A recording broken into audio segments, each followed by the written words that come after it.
Bob Truxell came up with this new design, a new entry so that it was much more direct, so that the asphalt that dominated the entire garden wouldn't be necessary. A new fence was put in and a new metal automatic entry gate that goes directly into the carport now, rather than having to enter at a completely different spot and winding around the whole front yard to get into the carport. So this makes a lot more sense. It's simple, it's direct, it's attractive, and if you'll notice from this viewpoint, you get a spectacular view of really one of the main features of the garden, which is that huge cork oak.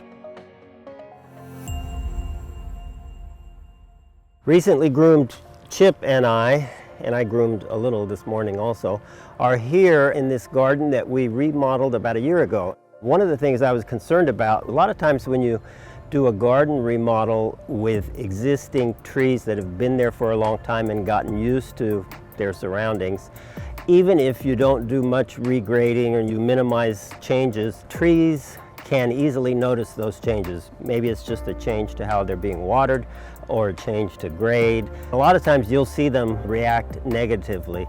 In this case, the Cork Oaks have not missed a beat. They've continued to look fantastic.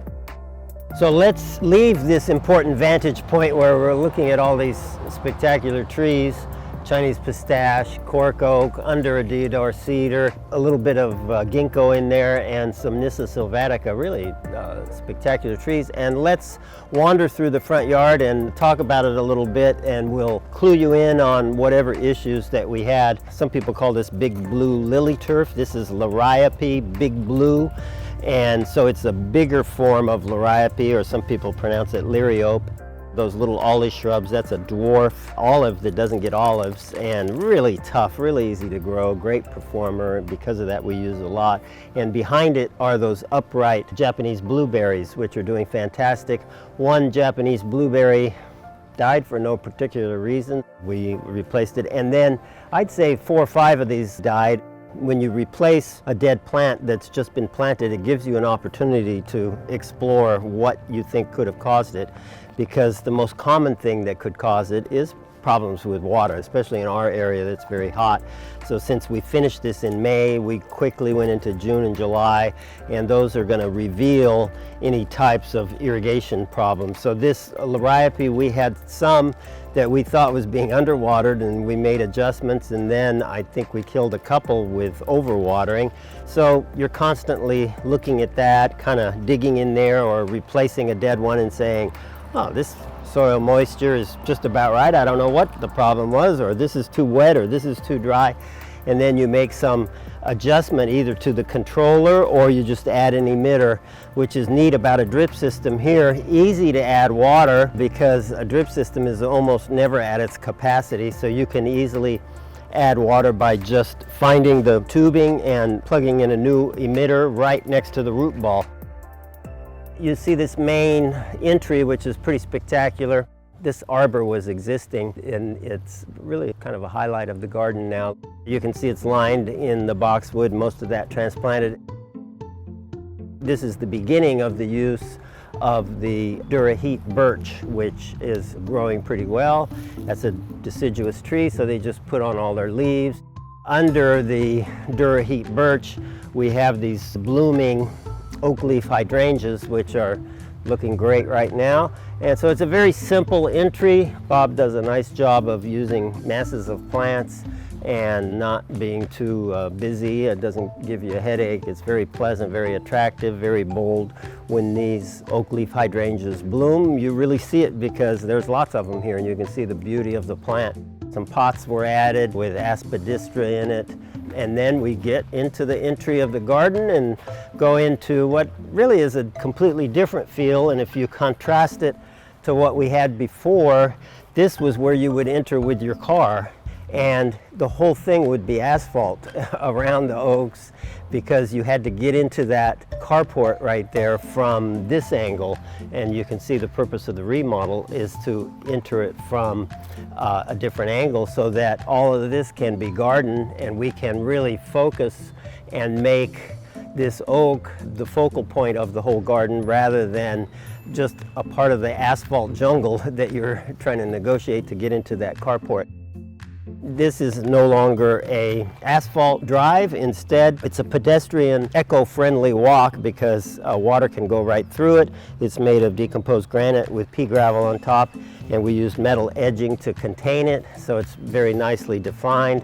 A low voltage lighting system all along it, and that's the theme of the garden really, is to make this whole area garden-like instead of asphalt.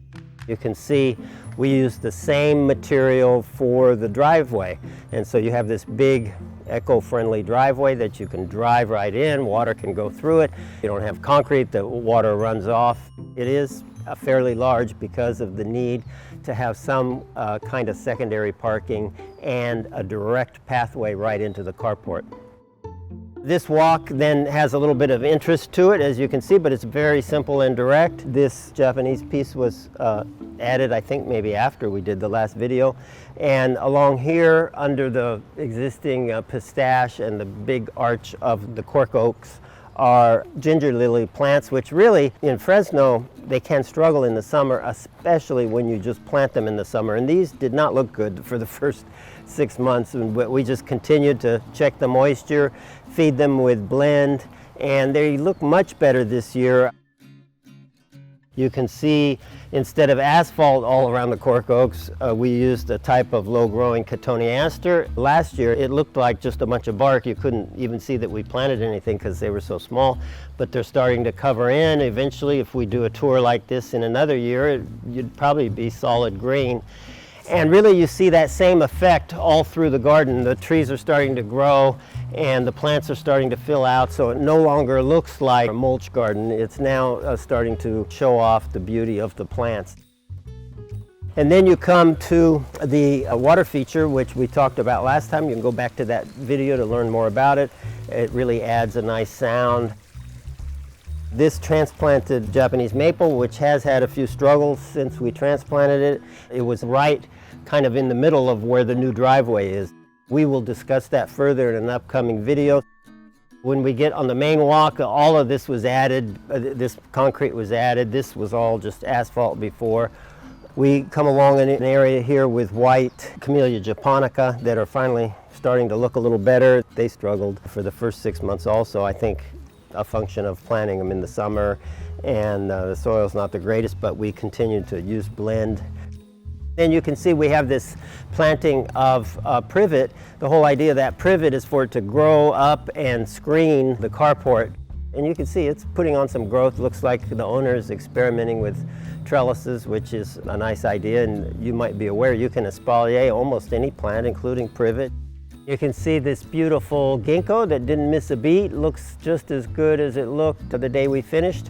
And it did have quite a few changes. We put the decomposed granite and the pea gravel all around it. So that's an adjustment for a mature tree like this beautiful ginkgo here.